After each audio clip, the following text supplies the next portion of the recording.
Welcome, everybody, to our Aspen Institute virtual discussion round on leadership in times of crisis, arts and culture. This is part of our leadership series on how leadership has changed in the crisis or should change in the crisis. And last time we all met, we took a closer look at leadership in business. And today we are moving into a different area and going to zoom in, and excuse the pun, into the area of arts and culture. When we announced this event on social media, I also asked, what is art to you? And I got back two very nice expressions, and I wanted to share this with you. Art is a form of communication. It helps me to dive into another world and sometimes also to process what has happened. And another person wrote, art is self-expression and a creative outlet. I hope that today we will have the opportunity to dive into another world together and also to process together what happened over the last 1.5 years and what is going to happen in the future. And I could not imagine a better panel of artists, curators, and supporters and sponsors to do so. And let me introduce our panelists of today. Christina März, she is curator, exhibitions, Deutsche Bank collection, and some of you might know her work because she's also responsible for the Art Populaire here in Berlin, and maybe you have been there before and took a look at the exhibitions. That's the woman behind it, so to say, but we will learn and hear more from Christina in a second. Let me also introduce Professor Mathilde Heijne. She is a professor of visual arts, performance and media at the University of Arts here in Berlin. And Mathilde joins us today from her studio directly. And Sharese Bullock-Bailey, she is Chief Strategy and Partnership Officer at Ghetto Film School, and she is also a board member of the Frick collection in New York City. I just love that collection, and I certainly also love the Ghetto Film School. Thank you so much, the three of you, for joining us today. Before we dive into our discussion, I know that all of you are Zoom experts by now. Still, just a few words what we have to keep in mind. Please mute yourself if you are not speaking, so that we don't have any background noises. We will see all of you if you turn on your cameras. Most of you have, which is fantastic. Some of you haven't. When we do the discussion, just please turn on your video. It's really not so great for our speakers to look into a black void. So stay on for us. Last but not least, right now you see all the faces and of all our speakers and participants. If you want to change this and just see the speakers, there's a way to do so. And you do that on the right-hand corner of your screen. It says Ansicht in German, and there you can change what you are seeing. If this is a little bit too many faces for you, the view can be changed. And last but not least, we want to have also a discussion and do this interactively. So raise your electronic hand if you want to say something, or use the chat function, and then I will call on you directly because we want to talk to each other. So let us start and let, so to say, the show begin. Christina, I want to hand over to you before we also see something from the work you do. Christina, just tell us a little bit about what you do and the Palais Populaire. Well, thank you so much for inviting Deutsche Bank Art and Culture to take part in this timely discussion. The question of leadership in this field, of course, is important and needs to be discussed. And so maybe I have to say a first little correction, that the Palais Populaire, of course, is a venue, a cultural forum for the Deutsche Bank, where we show parts of our collection. So I'm responsible also for this exhibition with many other colleagues and teams. And so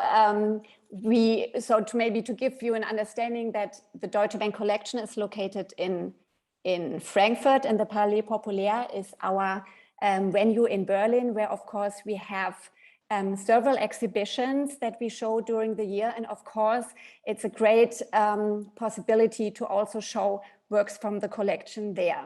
So therefore, I'm looking very much forward to talk to you about this discussion, about this very important, how you say, topic, especially as Mathilde Heijne is presented in the Deutsche Bank collection with her work. And we also have collaborated with Sharese Bailey Bullock from the Ghetto Film School on the Deutsche Bank Freeze Film Award in Los Angeles. So what does leadership mean for us as a corporate collection, so to say? I would say first and foremost, our key principle is still providing access to contemporary art, especially in these challenging times. And maybe to give you a little background about the Deutsche Bank collection, that was found in 1979 in the line with the motto "Art at Work." So the idea was first at that time that works of art should be shown in the workplace, and especially employees and and also clients have the possibility to meet with contemporary art, especially you can say if they maybe not have the possibility to go to museums or galleries. So this at that time, you can say it was a quite innovative idea to say that even 600 works of art. Sorry, I have to stop right now. But you can say that more than 600 branches right now, in 40 countries, are equipped with art, is really important for us. And so it's a way how we can show art in the world. So to give you an impression of our work and how we do it, we prepared a little clip to show what we do. And so maybe let's have a look. Let's have a look, and I hope it works.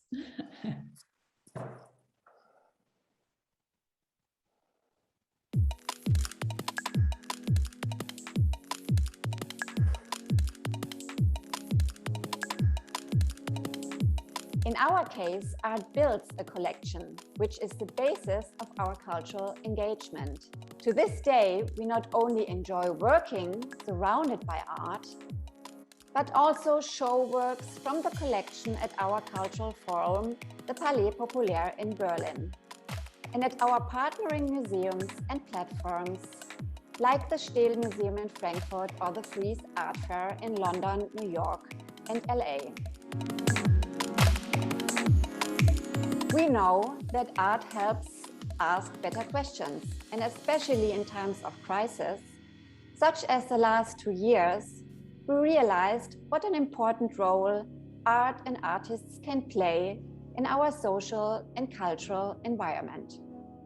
And we continued to invite artists to enter into dialogue with us, our clients, and our audience about the most urgent topics of our times, including social diversity, feminism, social action, and the relationship between politics and the community. Our collection, as well as the various programs we have created, have always been built on a spirit of dialogue, cultural exchange, and change of perspective. And this is how we make art work, not just by building up a collection, but by offering a platform, activating it through exhibition and support programs such as Artist of the Year, and most importantly, providing access to a broad audience, inviting everybody to enter into dialogue.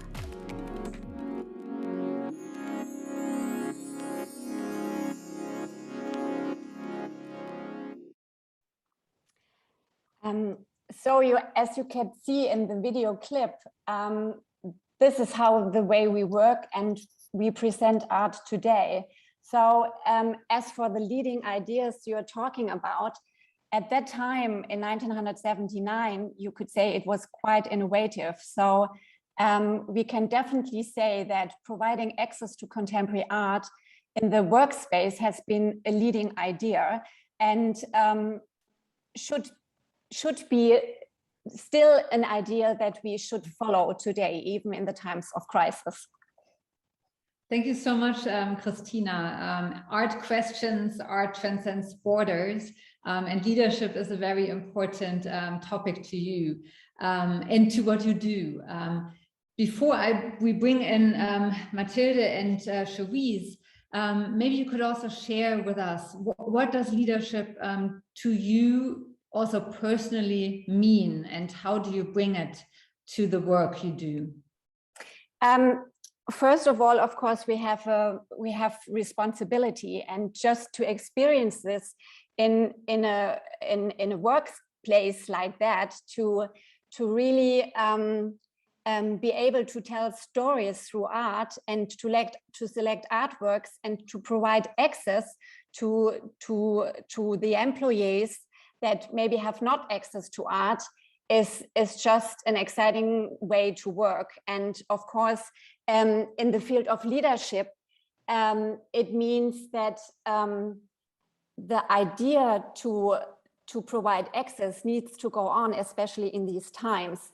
As you can imagine, in the last 2 years, when we worked from home and the people could not go to the office, and especially also the Palais Populaire has had to close the doors for several times.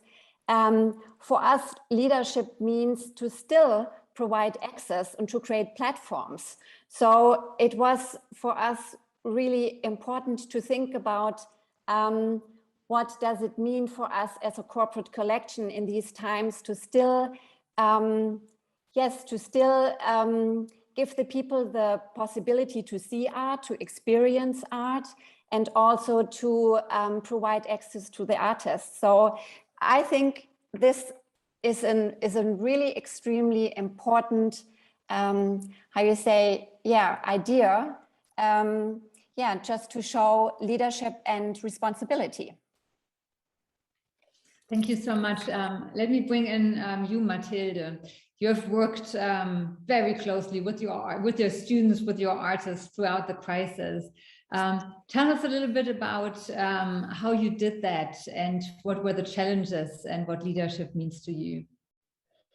Yes, hello, everybody.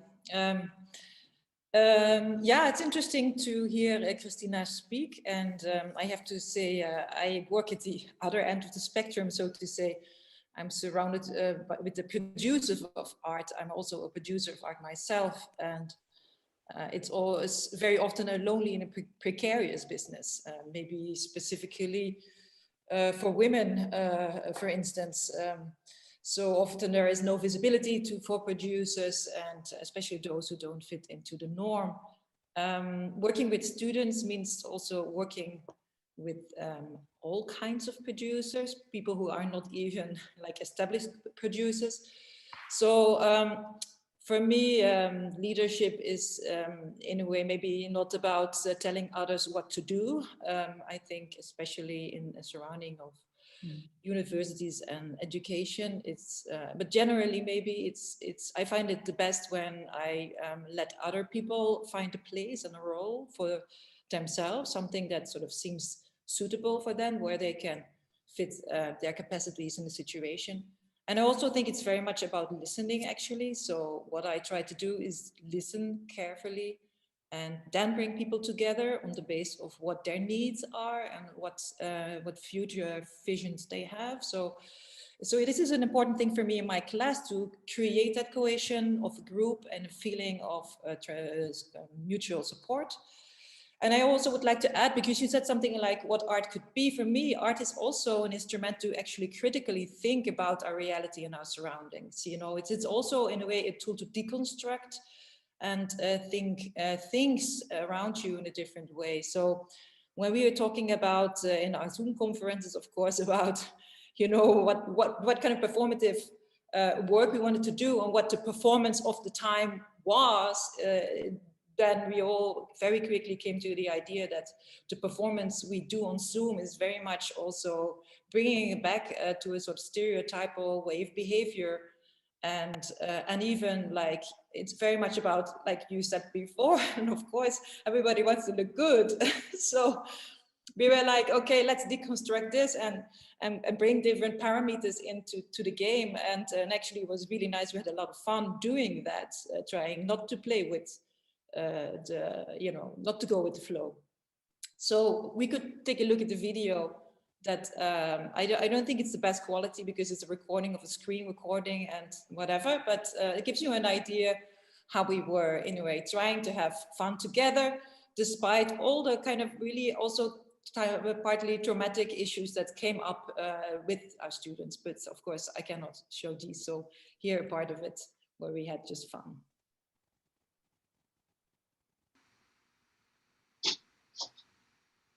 Yeah.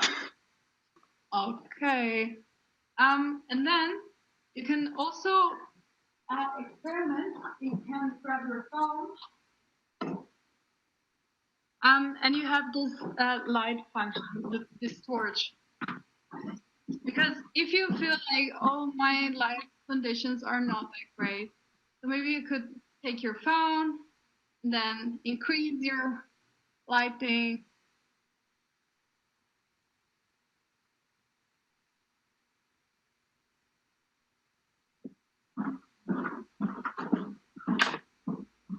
So you just can experiment, which is what makes you look best.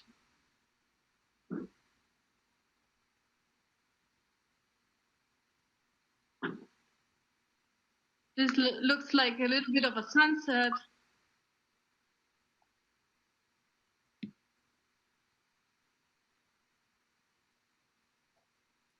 Right.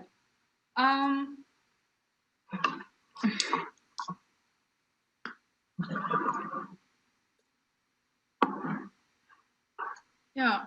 And also, if you still want to kind of disappear, but not really turn on your camera, you can put the spotlight on your favorite part. So you're not moving much. And if you're really set on everything, just can put it in front of the camera. I mean, or just, it can become a part of your smile. I have a super shiny smile. A super shiny look. Finally, although constructionism is widely accepted and arguably at the heart of the sociological enterprise, there are still lingering challenges for constructionist sociologists that we aim to identify. Reality stops us all. Thank you so much. I really wish we would have done that in person and that we could be together. But this already, I think, gives you a really, really good idea. And Mathilde, those were all students of yours, right? Yes. My group is is much bigger, but this was rehearsal actually for kind of interactive performance online. So it was working with the polls and the chat function where we're giving each other assignments. Yeah, you can see it's a bit slow. I guess life slowed down during the pandemic. And yeah, so, but actually like wearing this mask of everything is going well, while at the same time some people's lives were falling apart, you know, was here in a way the formal question is like, how do you, yeah, set up, or how can you have different masks, and how can you work around that issue? Yeah. Is there anything else you want me to talk about, or is the time up already? Now, I would have one follow-up question before I bring in Sharese. And this is, you started by saying art or life as an artist can be lonely and can be precarious. And probably especially during the crisis. How did you help your students get through this? Yeah, in our university, we set up a foundation, or like everybody was paying the amount they could share. They could to a bank account, and from there students could apply if they had difficulties. I guess it was more the problem that people are a bit ashamed, you know, to tell others it's not going well. I think the shame issue is bigger than in the end getting the money. So yeah, I don't know if we in the end we really have a good overview of what actually happened and who's left behind and who's still there. I'm happy that this upcoming semester will be live, so I'm going to see and find out. Maybe it's way more positive than I assumed. So I hope so. For me, yeah, I felt it is a good way to, in a way, also work with the digital formats, and so it's also something that sort of like enriched our yeah, our curricula. So I'm not yeah, about some of the effects of the pandemic. Thank you, Mathilde. And I see, Sharese, that you're nodding. Yeah. And so tell us a little bit about what you do, how you define leadership, and how you helped your artists to get through the crisis. Thank you so much, Stormy. And I hope you can hear me. I'm sort of channeling from the beach here on the coast in the New York area. With that sort of ocean energy, I want to bring forward sort of a light moment of leadership and what we've experienced in the Ghetto Film School community and with filmmakers and storytellers at large. I'm nodding because, you know, Mathilde, when you say leadership is listening, I think that is exactly where leadership begins and what we've learned to be true throughout this unprecedented time. You know, for those of you who don't know Ghetto Film School, we've been around for 21 years, born in the South Bronx. We have film academies in both Los Angeles and London to round out a 3-city model where we support artists ages 14 through 34. And so we really develop and follow young people in a community in a very personalized way. And we are providing a rigorous and unmatched arts education, if you will, at no cost. So that in itself is somewhat of a revolutionary act that comes out of this responsive listening, which says, if you would like to make art, how would you like to make it? And most artists will tell you, right now, get out of my way. And I wouldn't want to be encumbered with paying for it. So in some ways, you know, Ghetto Film School has been listening as a leader in the field from the very beginning. And our mission has been clear from the start, which is to educate, develop, and also celebrate the next generation of artists. And we're now doing that globally. And I think the light moment I'll bring into the conversation is that in this pandemic moment, we've actually seen our artists thrive. And I think before I go into why they've been thriving and why we've seen community be a resource, I'll just expand. I think not only is leadership listening, leadership is also close looking. Leadership is looking at 21 years in our case of a community of artists, a community of supporters and partners who believe in a sort of singular focused mission, which is to uplift all artists, and that all artists deserve access, right, to the best quality resources. But I think even further, leadership is with that listening and close looking, taking measured and decisive action.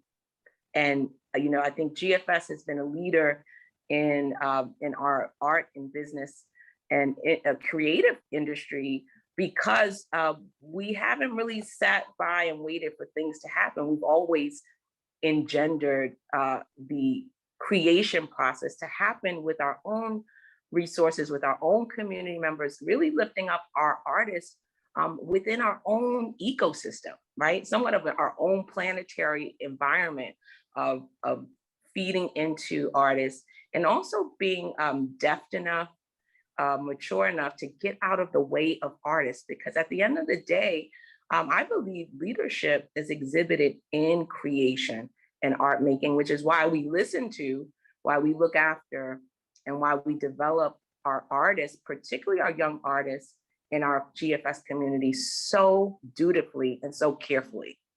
And so, with that, I'll just say, what brought me here today is so exciting because we've had the great fortune of partnering with Deutsche Bank and Frieze Art Fair. And one of the most salient examples of leadership in this time of pandemic was our partnership with creating the film award with Frieze Los Angeles and our partners.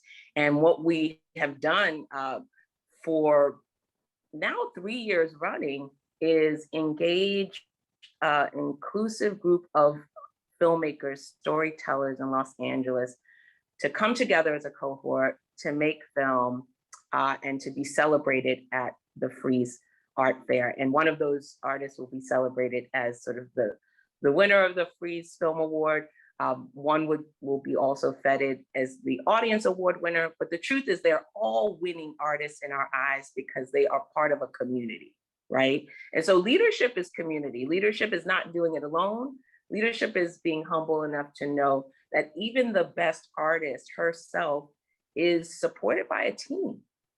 And so I think at the ethos and culture of leadership, particularly at Ghetto Film School, we have found over the years that reciprocity, partnering reciprocally with artists, knowing when to get out of the way of artists, and of course, pouring into artists with not sort of the bare minimum, but like going over the top to make sure the results for artists are held just as high as any result we would look to in our culture and society. Our artists are our historians, our documentarians.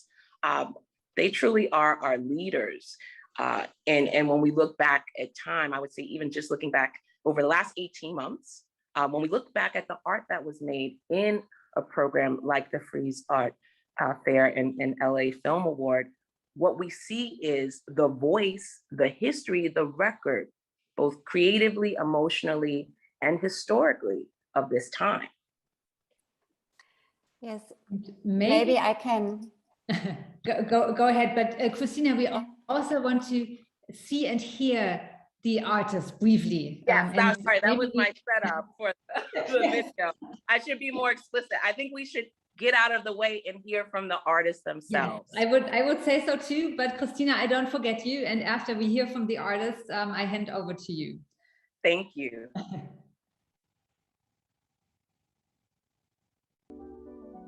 The prompt for this year's 2021 fellowship was to tell a story about how water and the environment impact the culture and the people of Los Angeles. The sense of calm that you get when you're in front of water, I thought, okay, I really want to provide space for someone through my work to feel that serenity within themselves, to feel that stillness that we don't often get. And this project has really given me the confidence, or rather like the urge to create more about LA and celebrating that community, uplifting my community, to think like, hey, I have a place there.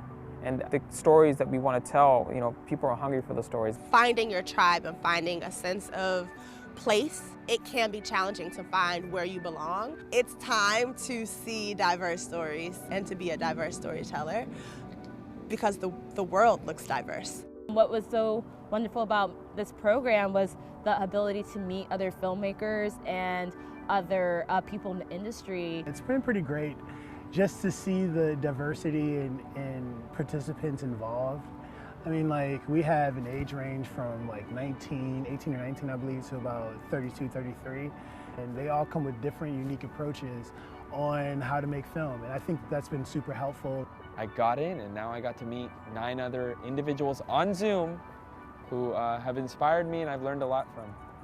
We're all coming from different backgrounds. Some of us are not even from LA.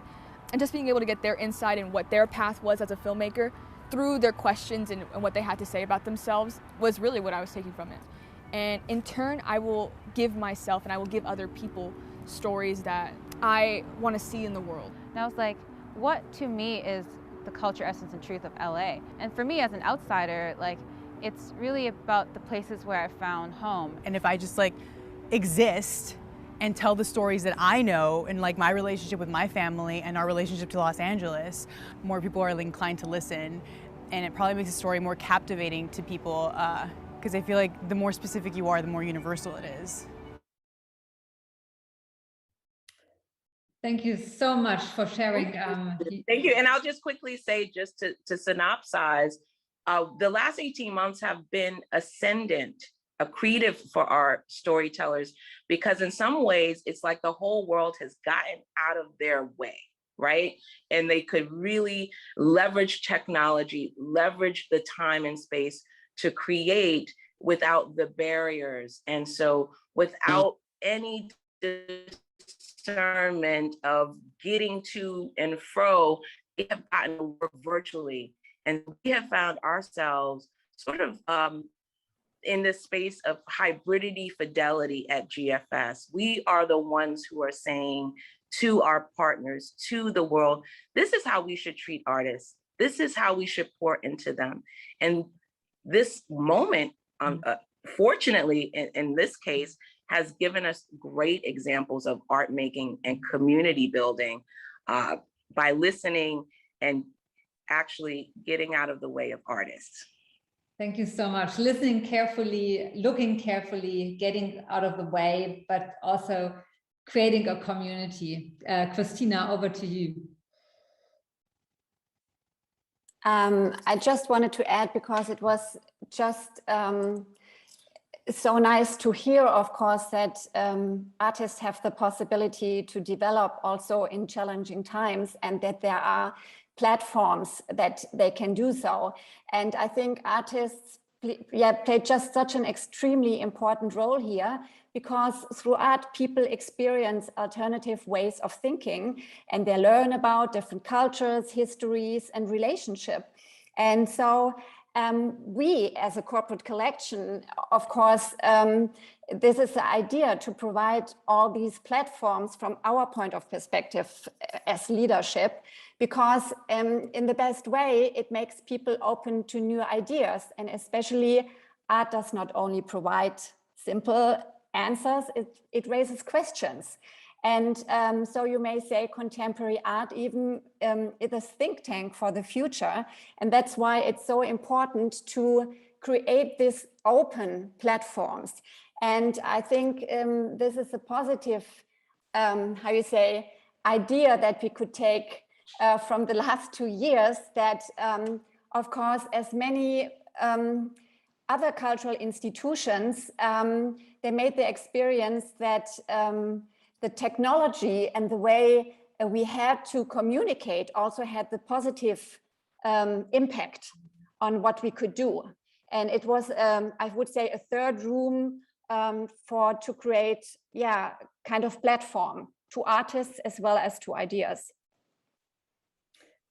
Thank you so much. As I said in the beginning, even if this is only Zoom, we still want to talk to each other. And I'm seeing many good friends from the Aspen community who work intensely also leadership, responsibility, and in crisis. I see Margaret, for example, but I also see Kathryn Brinkhoff, and I also see some new faces who haven't been at our seminars before, like Marie-Christine is with us, who's Marie-Christine Knoop, who works also with young people and artists, and also Nelly Pöhlmann, who did the Deutschlandjahr in the United States, and many others. So this is your opportunity to get to know our panelists and ask them questions and get into the discussion. And as I said, you just have to raise your electronic hand, and then I'm going to call on you.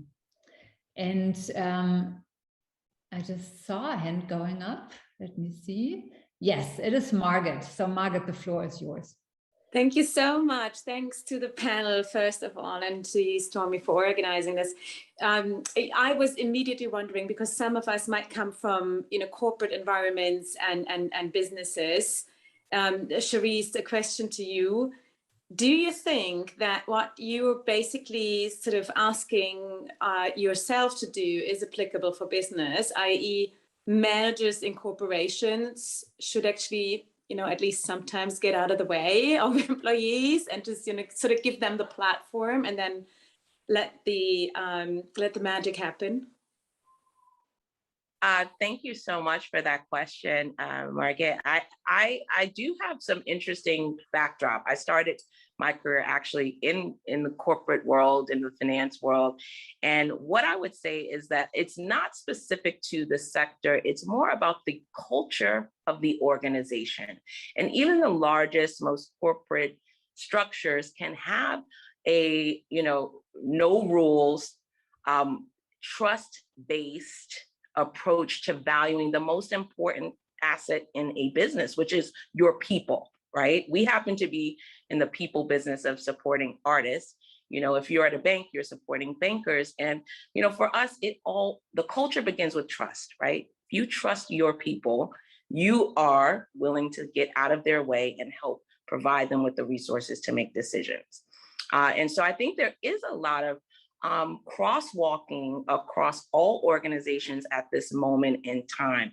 When I was sort of moving through my career and managing teams, there was a phrase that was very popular called VUCA, right? And VUCA was like this sort of all, Swiss Army knife of like, this is kind of crazy. It stands for volatility, uncertainty, complexity, and ambiguity. And what you want is to have a team of people in any industry, on any team, who deal with this VUCA moment. It's not the pandemic, it is a war. If it's not the war, it is fill in the blank. We are living in compounding levels of constant volatility and uncertainty. And so if you have the ability to listen, you have the ability to look very closely, but if you empower and trust your best people, our best people are artists, right? And in your institution, look to the right, look to the left, your best people are the people that you serve and support, including your clients. Get out of their way, trust them, right? Do the work, do the due diligence up front. It's about trust. At the corporate level, at the government level, at the solopreneur level, right? If we believe in the people and we treat them as our most valuable asset, right? In our society, we would move differently.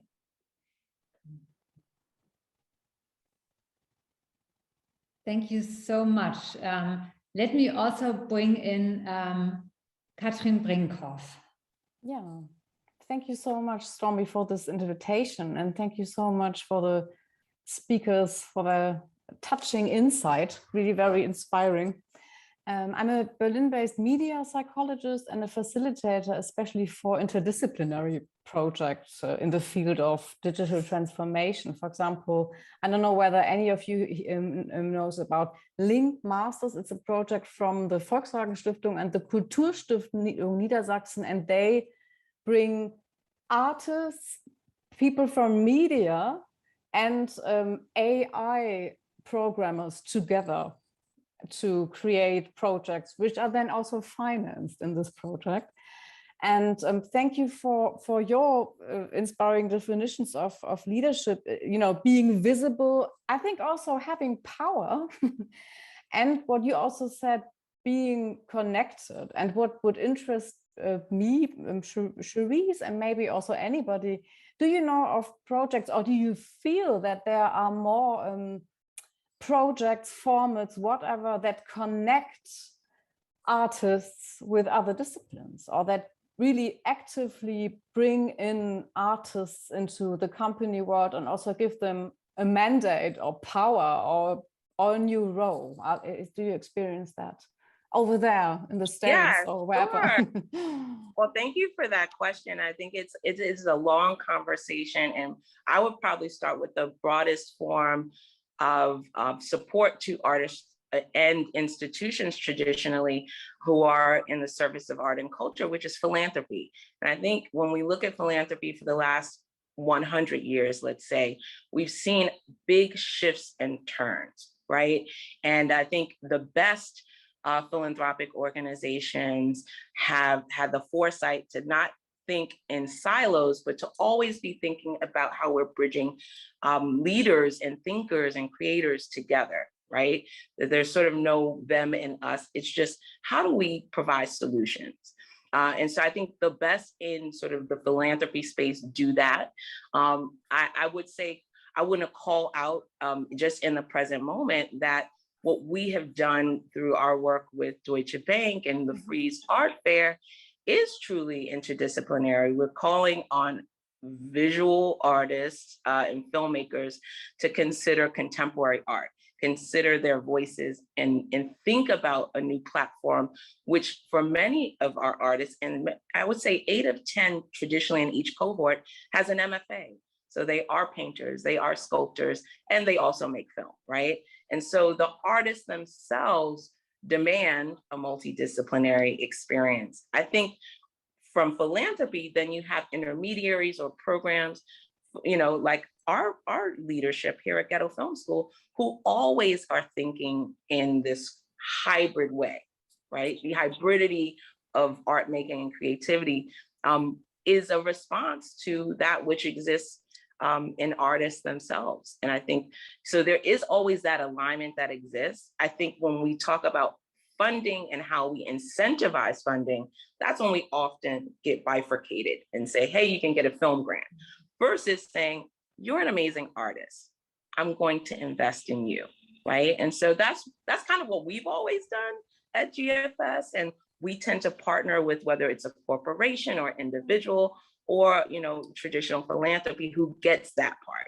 We invest in people, not projects, or, it really is about going back to trusting, believing, understanding that within a person, there's so much potential.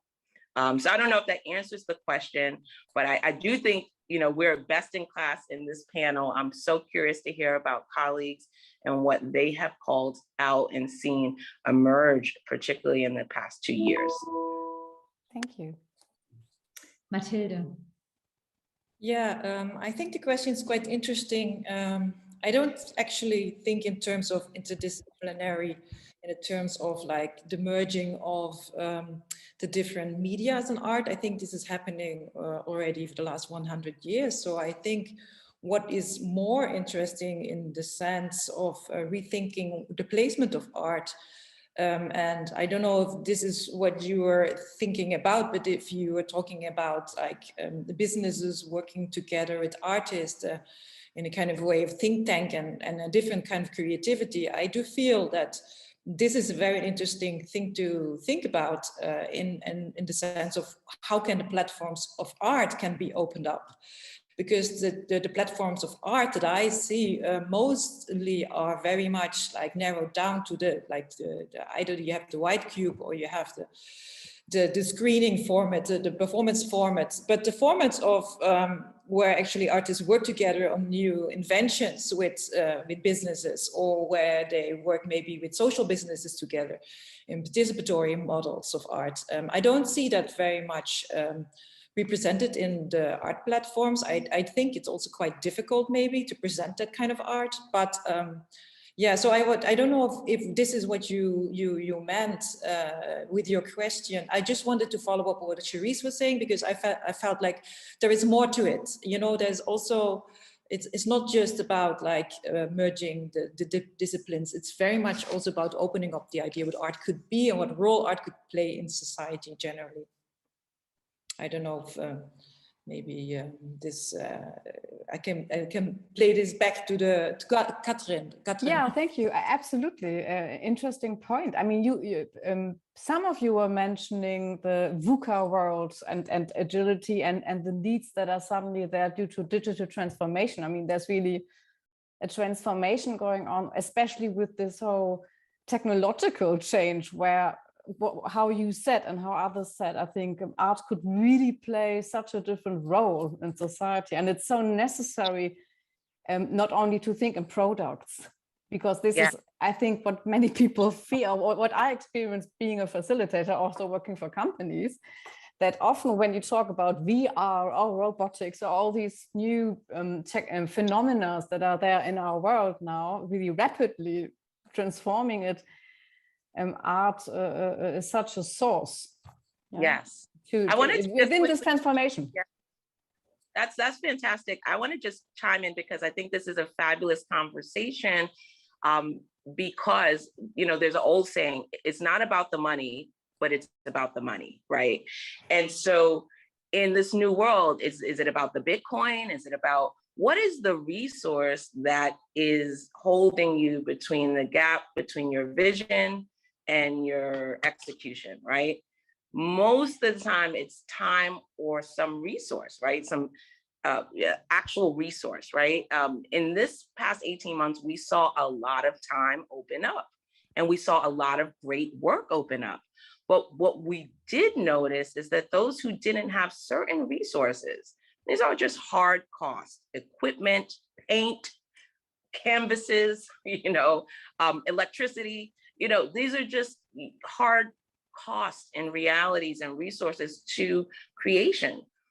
Writing certainly, you know, has prevailed, but there's very low barrier to resource there. So, you know, I think, again, like it's a fantastic opportunity to examine, right? The possibilities are always endless, but we must really hold that fidelity to, if you want people to work intentionally at a certain level, to also consider a life, right? Sort of all the things, you know, I'm very touched to hear Mathilde talk about her students and, you know, just hearing that, you know, there's a real struggle for people to maintain on many levels at these difficult times. But what I've found to be true in our community, and maybe it's because we are such a strong community that takes care for one another, thinks of one another in that same way that you're thinking of each other in your classrooms and your communities. But the advantage of having these skill sets in this moment are just unprecedented. The ability to shift from making visual media to producing virtually, to directing across time zones, to working asynchronously, right, is a clear advantage in terms of your ability to translate and transfer artistic, creative leadership, and I would just say even technical gaps in this moment in time. So we just seen, again, back to the old Wall Street thing, it's not about the money, but it's about the money. When people are investing time, space, capacity to be capacious, we see results. Mathilde just said the role which artists and art plays in our society. And I want to ping pong the question back to you, Mathilde. How did you discuss this with your students, the role of art in society and their also role in society? It's funny you say so, because it's always the same thing. People come from like this basic year and they come into my class and they think, you know, they're going to be the genius artist of the next 100 years. And they have this like idea of singularity of that. It's, you know, and then the first thing I ask, yeah, exactly this question. What do you think art should, what kind of role should art play? What is your position? Where do you come from? All of these questions that seem for them in the first place so not important because they think they can just, you know, produce from their bellies or something. Yeah, so it should be the center of art, to my opinion. Should be the center of art making and art producing and art showing. Always ping-ponging or questioning back where art could open up things. But that, of course, because it's so much structured in terms of media and of genres, this is where we also feel safe in, and this is also the set of skills that you get first maybe through schooling and then you specialize in your profession. But and that's what I liked about the idea of getting a little bit out of maybe the institutions should also get out of the way of themselves sometimes, you know, going back to what Sharese was saying. And I don't know if this answers your question actually. Yeah. But this is an ongoing issue in our class, but also an ongoing clash and a shock. But in the end, it creates good discussions, and I think it works in the end very well. And students are prepared also for what comes after, because they don't are confronted with a reality that they never thought about. They already know that it's they have to make their own voice and they have to set their own position. And what I often see is that young artists are picked up by the art world and they have no voice anymore. They just, you know, they become an asset. They only start to produce products, like somebody already said.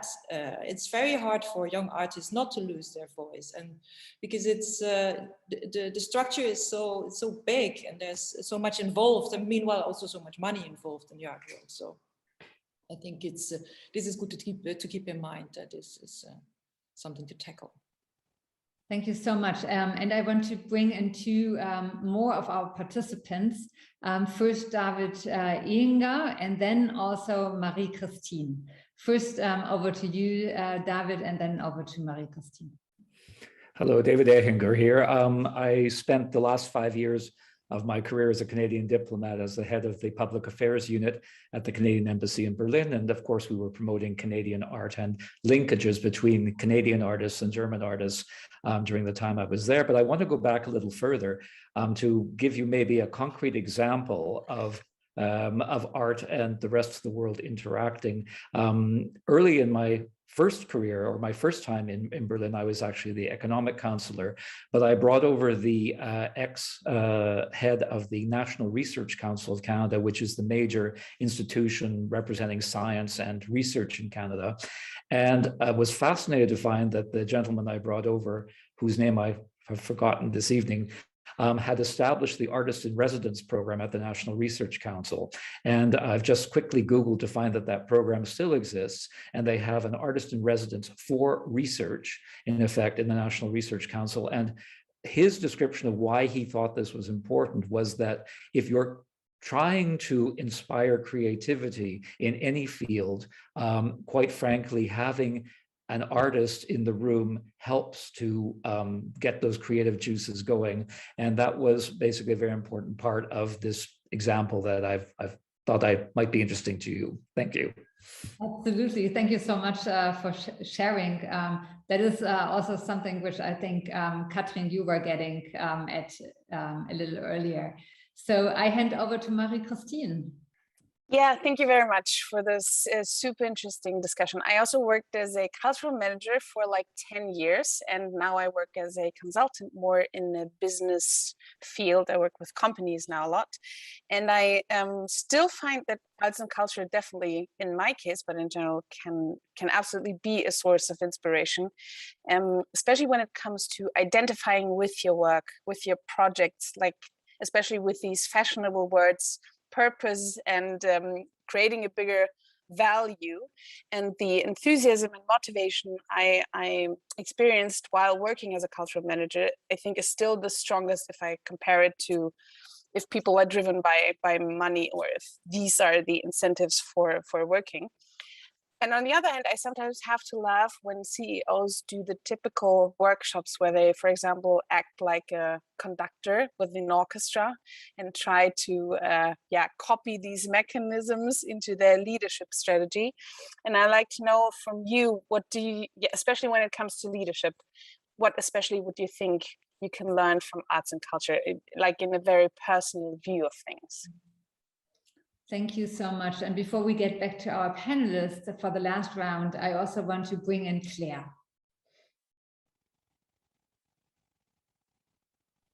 My question is along the same lines, but maybe more explicit. How can artists help top managers to find their creativity, which they lose along the lines when they go up the ladder? Good point. I want to hear that answer too. And I think, Kathryn, is that a new hand or an old hand? It's actually a new hand, very fitting to those other questions, and a direct question to Christina März. How does the existence of the wonderful Art Populaire transform, influence leadership within the Deutsche Bank? That's also a very good question, which also I think we do have to bring in Margit on that as well. So for the last round, because Margit is responsible also for human resources and talent at Deutsche Bank. So I would suggest that we do a last round, starting with Margit, then Christina, Mathilde, and Sharese.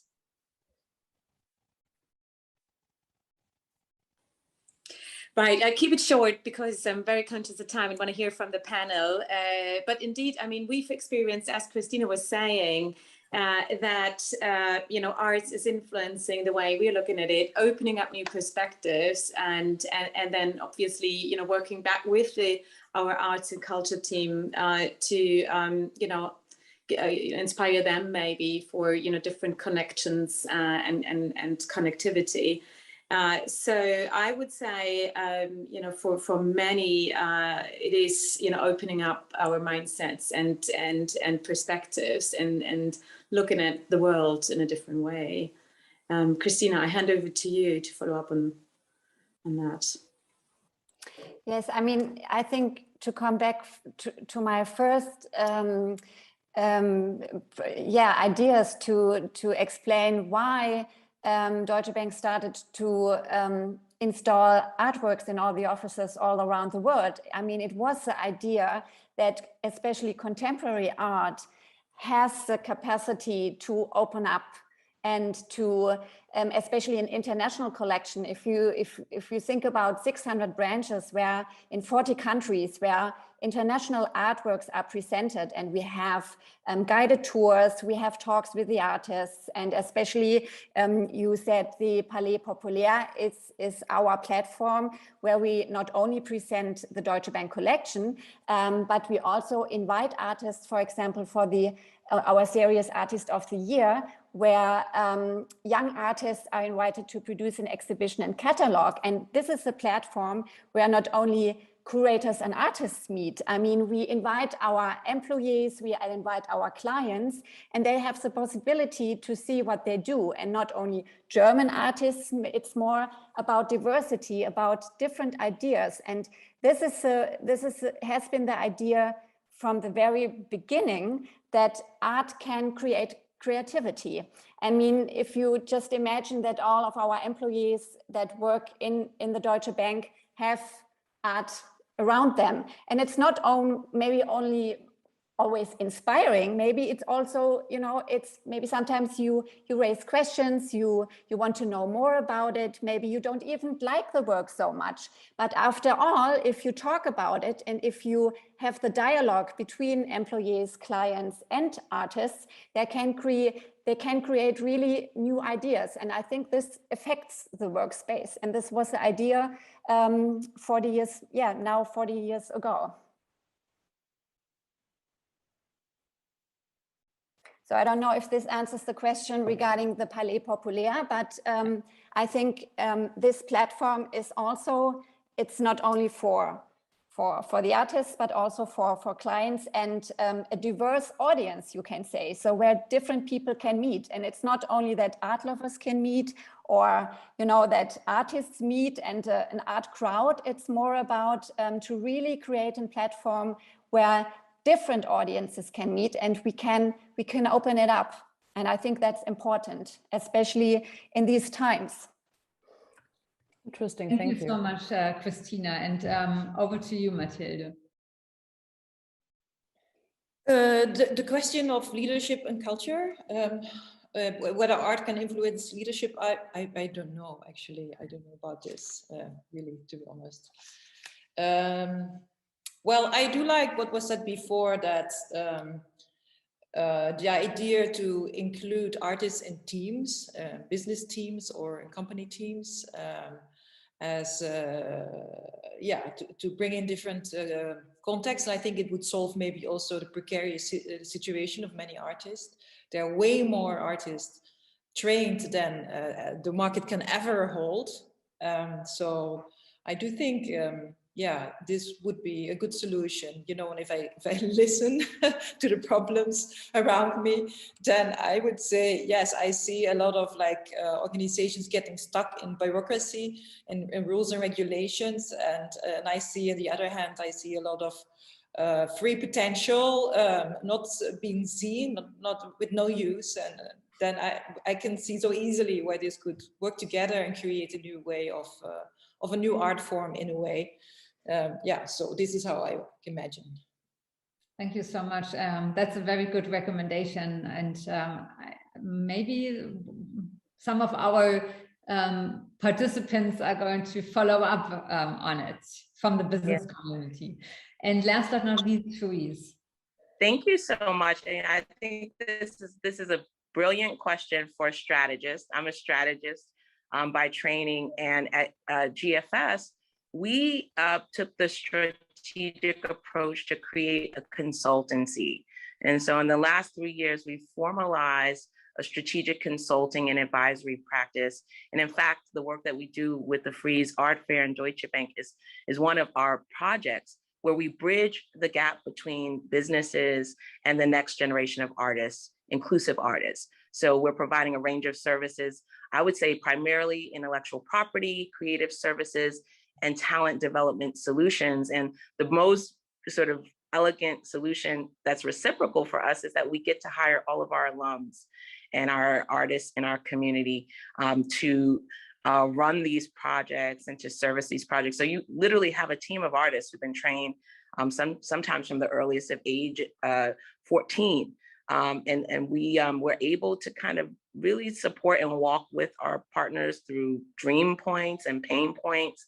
But it's been an extraordinary solution to actually provide a for-profit and basically an economic engine through our consulting business. So we're very proud of that reciprocal solution, and welcome any further communication and thought leadership, thought partnership from everyone who's been here. We've been very lucky to have a very ascendant business during this short period of VUCA that we've all had.